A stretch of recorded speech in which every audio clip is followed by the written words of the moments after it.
Doug Ford faced a day of chaos in the legislature and accusations of lying, but any attempt to resolve a threatened school worker strike on Friday appears to be at an impasse during the day. Al Sweeney was at Queen's Park for the latest developments and has this report. With only 2 days left before school support workers plan to strike, it's either strikes or students, and we're with the students. The Ford government is pressing ahead with its plan to override constitutional rights with the notwithstanding clause and make a school strike illegal. The NDP decided it's time to take a stand.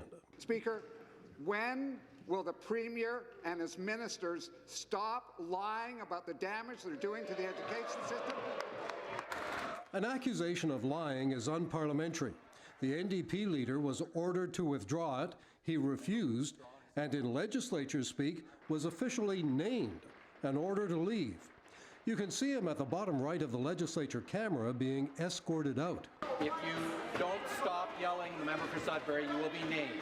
Then another NDPer was ordered out, and another, and another. In all, 16 NDPers given the boot. I was telling the truth.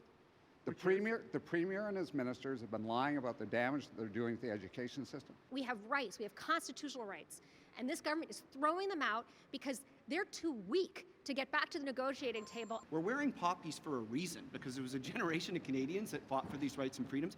This has to be a line in the sand. While the legislature was in chaos, the union representing the school workers said they were waiting for the government to return to negotiations. Our Central Bargaining Committee is at the table. We remain at the table. We are laser focused on getting a deal. We have made significant moves in all areas in hopes of reaching a deal. CUPE said it's going ahead with a school strike Friday if there's no deal.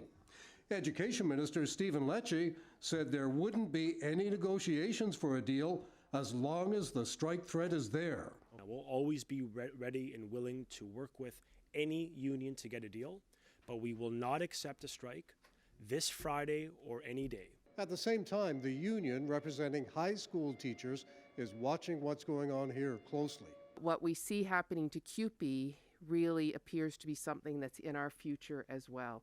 And in Ottawa, Hamilton Member of Parliament Matthew Green is asking for an emergency debate in the House of Commons, accusing the Ford government of trampling constitutional rights.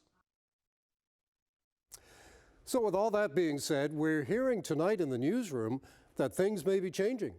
Despite the government's insistence that it wouldn't negotiate under a strike threat, the government says tonight they're still at the negotiating table and says the union has dropped its wage demand from more than 11% a year to 6% a year.